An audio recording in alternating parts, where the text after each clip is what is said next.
Bonjour, bienvenue au Cybertalk. Je reçois aujourd'hui Patrick Payoux, directeur général de l'ANSSI, l'Agence nationale de sécurité des systèmes d'information. Patrick Payoux, bonjour. Bonjour. Merci d'avoir répondu à notre invitation. L'ANSSI a été créée en 2009 dans la lignée des recommandations du Livre blanc sur la défense et la sécurité nationale de 2008. Rattachée au SGDSN, elle est l'autorité nationale en matière de sécurité et de défense des systèmes d'information. Depuis sa création, son rôle n'a cessé de croître à la mesure du développement des cyberattaques qu'on a observé ces dernières années.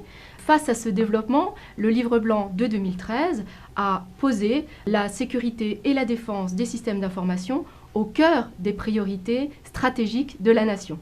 Dans ce cadre, l'une des premières priorités fixées par le Livre blanc est l'augmentation de la cybersécurité des OIV, donc de la nation, face à la multiplicité des attaques informatiques de plus en plus sophistiquées. Alors, pouvez-vous concrètement nous exposer à quelles cybermenaces sont exposées les OIV ? Alors, les opérateurs d'infrastructures vitales, c'est vraiment les entreprises ou des entreprises pouvant être privées, publiques, parapubliques, qui sont dépositaires de rôles qui sont essentiels au bon fonctionnement de la nation.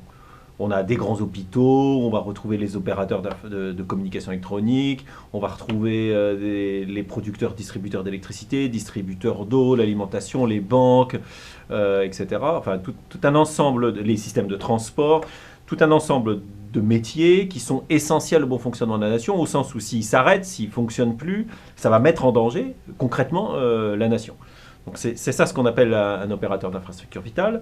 Ces opérateurs aujourd'hui dépendent de l'informatique. Sans informatique, ils ne fonctionnent plus, vous n'arrivez plus à distribuer d'électricité. Un hôpital aujourd'hui, il a besoin d'informatique pour faire des analyses de sang. C'est des ordinateurs qui font ça aujourd'hui, c'est plus des gens derrière des microscopes.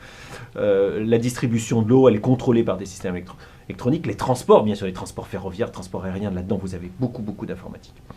Et donc, ce que l'on craint avant tout, bon, bien sûr, il y a le risque de cyberespionnage, mais ce que l'on craint surtout et avant tout, c'est des attaques de sabotage contre ces systèmes, c'est-à-dire des attaques qui viseraient à faire dysfonctionner ces systèmes, donc arrêter des systèmes de distribution d'électricité, détruire des systèmes de production industrielle, effacer des données dans des systèmes bancaires, etc. Donc, vraiment des actes de sabotage dans ces infrastructures avec les conséquences qu'on peut imaginer. Je vous renvoie à la littérature ou aux meilleurs films du sujet.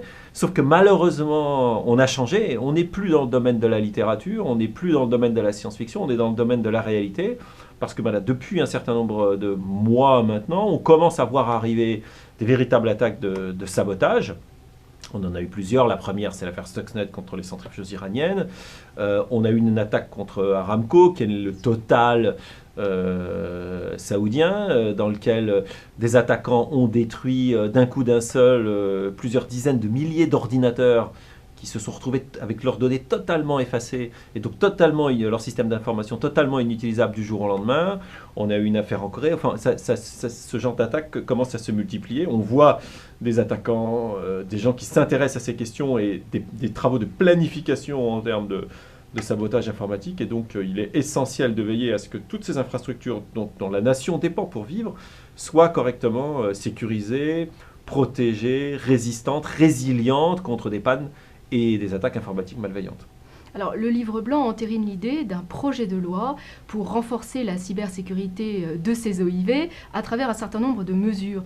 Pouvez-vous nous les exposer ? Alors, le rôle de l'État, quand il s'agit de sécurité et de défense nationale, c'est de veiller au bon fonctionnement de la nation, à sa bonne protection. Donc l'État ne peut pas se désintéresser de la sécurité, justement de ces processus essentiels à son bon fonctionnement. Donc il est essentiel que l'État d'abord soit informé, par exemple quand il y a une attaque informatique. Donc une des choses qu'on cherche à pousser, c'est l'idée que ces opérateurs, quand ils ont une attaque informatique ou une suspicion d'attaque informatique, préviennent l'État pour qu'on sache le faire, que l'État puisse vérifier le niveau de sécurité. On ne peut pas rester aveugle par rapport au niveau de sécurité de ces différents systèmes. Il faut que l'État puisse vérifier in situ qu'ils sont correctement sécurisés. Il faut que les opérateurs puissent démontrer à l'État que, comme c'est vrai dans d'autres domaines, dans des domaines de sécurité plus physique, c'est quelque chose d'assez classique. Les opérateurs doivent démontrer à l'État qu'ils ont atteint un certain niveau de sécurité. Bon, c'est la même idée, que l'État puisse vérifier et que les opérateurs puissent démontrer ces niveaux de sécurité, qu'en cas de crise grave, l'État ait la capacité d'imposer un certain nombre de mesures de filtrage, de déconnexion de l'Internet, par exemple, si jamais il devait y avoir une attaque majeure contre leur système. Imposer un certain nombre de règles de sécurité qui sont absolument incontournables. On imagine assez facilement qu'un certain nombre de systèmes vraiment critiques au bon fonctionnement de la nation doivent, par exemple, pour donner un exemple trivial que tout le monde va comprendre, un certain nombre de systèmes essentiels au bon fonctionnement, critiques, industriels, etc., doivent, de notre point de vue, être déconnectés de l'Internet pour que tout simplement un pirate ne puisse pas simplement rentrer dans ce système. Bon, ben voilà, il faut que l'État puisse imposer ça à un certain nombre d'industriels. Et puis il faut que l'État puisse mettre à disposition de ces industriels des systèmes de détection, par exemple, d'attaque à partir de signatures qui sont à notre disposition. Donc voilà, donc un certain nombre de mesures qui vont à la fois, je dirais, imposer un certain nombre de règles de sécurité et en même temps veiller à ce que l'État puisse vérifier, savoir quel est le niveau de sécurité et intervenir en cas de problème. Mais alors pourquoi passer par la loi ? Bon, ça c'est simple, on est dans un état de droit. Et donc, quand vous voulez imposer quelque chose qui est à l'extérieur de l'État, vous devez passer par la loi. C'est dans tous les états de droit, c'est comme ça. Vous ne pouvez pas de vous-même décider. Et donc, c'est un pouvoir qui appartient au législateur de dire quelles sont les règles qui s'imposent. De la même façon, quand vous voulez mettre un nouvel impôt, c'est la loi qui doit le faire. C'est la même chose. Si on veut. Et donc, c'est un débat de toute façon qui va avoir lieu au Parlement, pour décider effectivement quel est le rôle de l'État, quel est le rôle des opérateurs, quelles sont les interactions entre les deux, quelles sont les obligations. Ça relève du législateur dans un état de droit. Mais au-delà de l'impact sur les OIV, qu'attendez-vous d'un tel projet de loi ? Ça fait partie, je dirais, de sécuriser d'abord au sens juridique du terme un certain nombre d'actions que l'on peut mener. On sait bien que s'il y a une grosse attaque informatique, par exemple, contre un opérateur et qu'on lui dit qu'il faudrait mieux faire ci ou il faudrait mieux faire ça, il va le faire. Simplement, quel est le cadre juridique dans lequel il va intervenir ? Aujourd'hui, quand il y a un feu, un incendie qui va traverser une voie ferrée ou une autoroute, on coupe les trains ou on coupe la circulation. Ça choque personne. Aujourd'hui, on a une mécanique juridique pour faire ça. Il faut qu'on puisse faire la même chose sur Internet. Quand il y a un gros pépin, il faut qu'on puisse prendre un certain nombre de mesures. Il faut que les opérateurs puissent un certain nombre de mesures qui peuvent avoir des conséquences. Il faut qu'ils puissent le faire dans un environnement juridique qui est sûr. Et puis ce qu'on espère aussi, c'est que ça va... on a parlé des opérateurs d'infrastructures vitales, mais c'est quelques petites centaines d'entreprises. Mais il y a tout un paquet d'entreprises, de grandes entreprises qui ne sont pas des opérateurs d'infrastructures vitales. Vous avez tout un paquet de PME, de PMI, d'entreprises.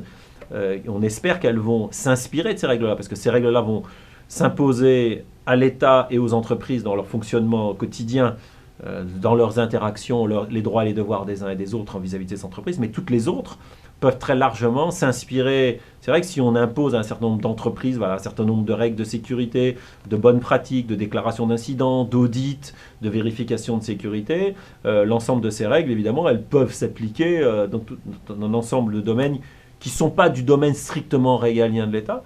Et ce qu'on espère, c'est que ça va participer à la sensibilisation, qu'un certain nombre de gens vont s'en inspirer, comme on le fait aujourd'hui. On n'a pas attendu, bien sûr, ça. Aujourd'hui, on publie des recommandations. On a publié, par exemple, un guide d'hygiène informatique. On a publié un guide de sécurisation des SCADA. Ce qu'on appelle les SCADA, c'est les systèmes de commande-contrôle industriel. Toutes les usines, toutes les infrastructures informatiques dont j'ai parlé, elles ont ce qu'on appelle des SCADA ou des choses comme ça, qui sont des systèmes de commande-contrôle industriel. On a publié sur notre site aujourd'hui un guide qui dit comment il faut faire pour sécuriser ces systèmes-là, quelles sont les bonnes pratiques. On a même mis un cas d'usage en disant vous recrutez un responsable sécurité qui doit s'occuper de ça, voilà la liste des questions qui doit se poser. Ces guides sont disponibles sur Internet et donc on espère que tout ceci va pouvoir être pris en compte non seulement par les opérateurs d'infrastructures vitales, mais l'ensemble des entreprises qui ont besoin de sécuriser leur système. Il y a un effet d'entraînement. Un effet d'entraînement, oui, bien sûr. Bon, merci infiniment Patrick Pailloux d'avoir répondu à nos questions. Je vous en prie, avec plaisir. Et à bientôt pour un nouveau Cybertalk.